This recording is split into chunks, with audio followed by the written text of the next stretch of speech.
আমাৰ যিটো অসমৰ পৰা বৰ্তমানে হেৰাই যোৱা এটা থিয়েটাৰ হৈছে পুতলা থিয়েটাৰ। আৰু এই থিয়েটাৰখন চাবলৈ আমি খুব ইচ্ছুক। আজি 10 বছৰমান আগতে আমি পুতলা থিয়েটাৰ চাইছিলোঁ। আৰু আজি কমাৰচুট নামঘৰে আমাৰ এই ঠাইলৈ যিহেতু এখন পুতলা থিয়েটাৰ আনিছে, পুতলা থিয়েটাৰখন চাবলৈ যথেষ্ট মানুহ ইয়াত সমাগম হৈছে। আৰু পুতলা থিয়েটাৰ যিহেতু আমি চাই পোৱা নাই বহুত দিন, মই কৈছোঁ আজি 10 বছৰমানৰ আগতে থিয়েটাৰ চাইছিলোঁ।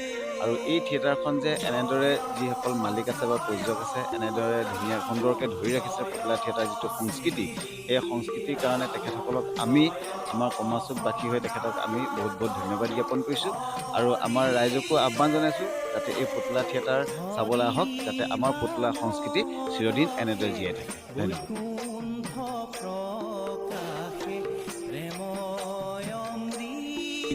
সমূহ নাট্যপ্ৰেমী ৰাইজক ধন্যবাদ জনাম। গতিকে যিমান আমাক এই নামঘৰগৰাকী উন্নয়নৰ কাৰণে তেখেতলোকে যথেষ্ট কষ্ট কৰি আমাক সহায় সহযোগ আগবঢ়াইছে। সভাপতিকে আমি ধন্যবাদ জ্ঞাপন কৰিছোঁ। কৃষ্ণ। এভাগী পুৰণা হেৰাই যোৱা পুতলা থিয়েটাৰ আমি আমন্ত্ৰণ কৰি আনিছিলোঁ 3 দিনীয়া কাৰণে। গতিকেলৈ আজি প্ৰথম নিশাৰ প্ৰথম নিবেদন ভাল লাগিছে। ৰাইজৰ যি সমাগত তেখেতলোকৰ সহযোগ দিহা পৰামৰ্শ উপস্থিতি আমি এই 3 দিনীয়া আগন্তুক দুদিনো আমি কামনা কৰিছোঁ। ধন্যবাদ। প্ৰথমবাৰৰ বাবে আমাৰ পুতলা থিয়েটাৰ এনেকুৱা ডাঙৰ অনুষ্ঠান আমাৰ এডোখৰত খুব চালুকীয়া অনুষ্ঠান হোৱাই নাম্বাৰৰ বাবে আমাৰ ডাঙৰ অনুষ্ঠান এভাগ হৈছে। খুব ভাল লাগিছে। দ্বিতীয় দিনা কাৰ্যসূচী যথেষ্ট মানুহৰ সমাগম হৈছে। সঁচাকৈ আজি খুব আনন্দ অনুভৱ কৰিছোঁ। আহক সহায় সহযোগ কৰক।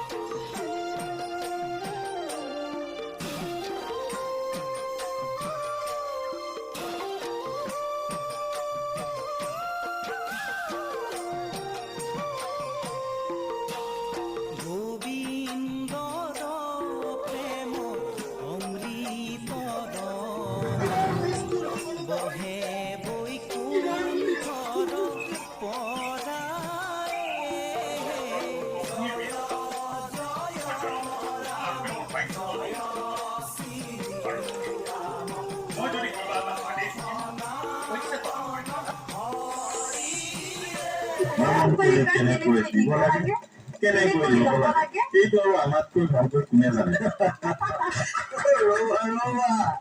আমিও জানো কাৰ পৰা কেনেকৈ ল'ব লাগে আৰু কাক কেনেকৈ দিব লাগে। মানে আপুনি ছবিটো কৰক আকৌ। কৰিম ইমান খৰধৰ কৰিব নালাগে। ধৈৰ্যৰ ফল সদায় মিঠা ৰবা।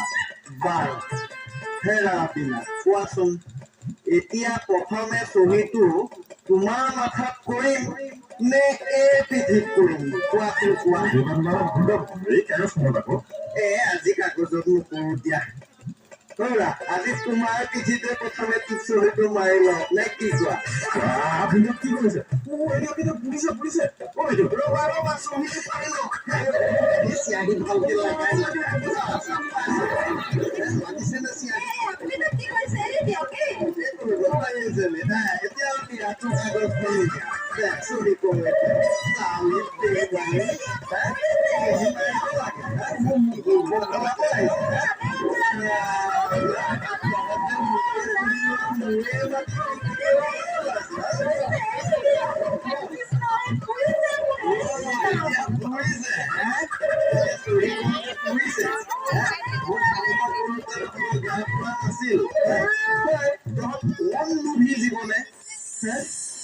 বুকুত সোমোৱাই লৈছিলো তহঁতক একো তাত বিষাক্ত সাপ।